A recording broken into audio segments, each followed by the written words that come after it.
Okay, so tuturo natin ngayon kung paano mag-bind, mag-activate at mag-set up ng Royal Q account at Hobby account natin.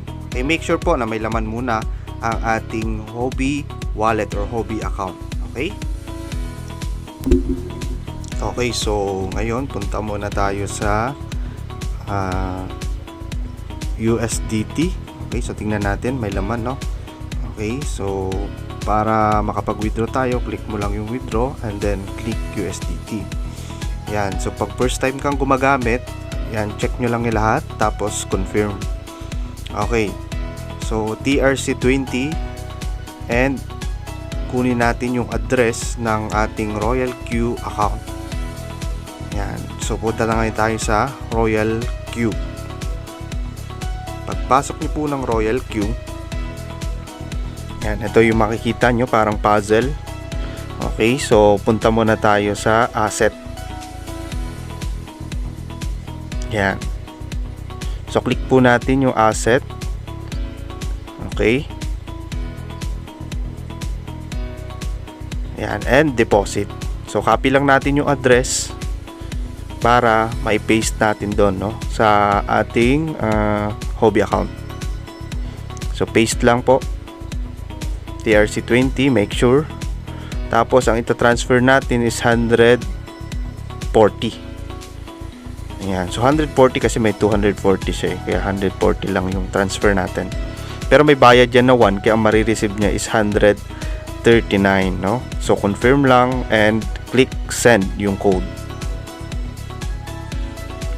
Kunin natin yung code na sa email natin.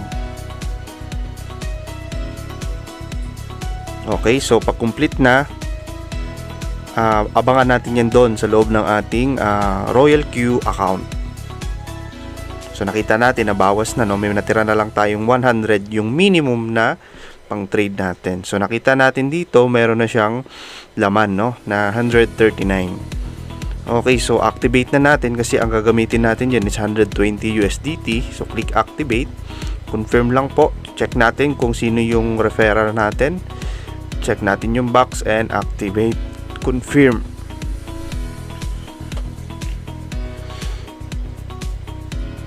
Okay.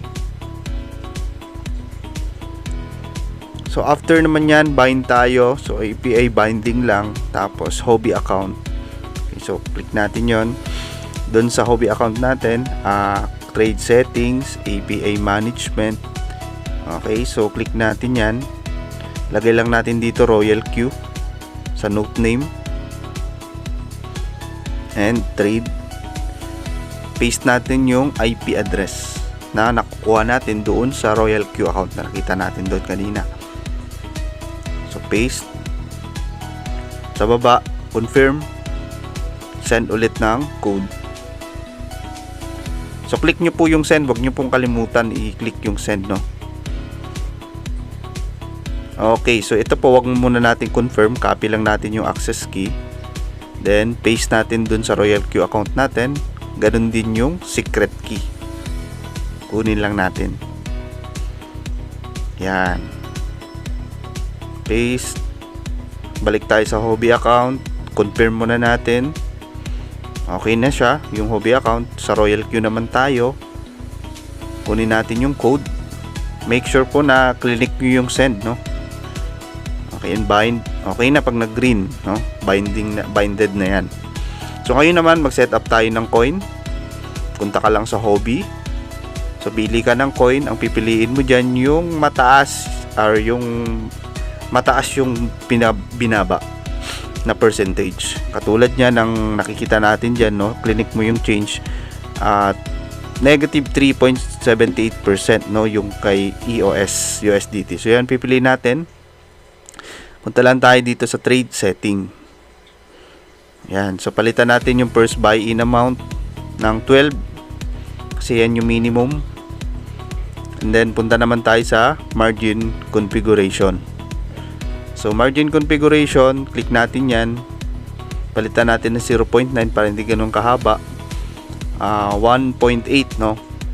Tapos dito sa side, sa right side, gawin natin tong 1. yung second call, gawin lang nating 1. Tapos pababa, puro 1 na po. So sa $100, i-divide natin kasi yan sa ilang margin call. So pagkakasyahin natin yung $100 na puhunan natin. Ayan. Okay, so click nyo po yung confirm pag okay na.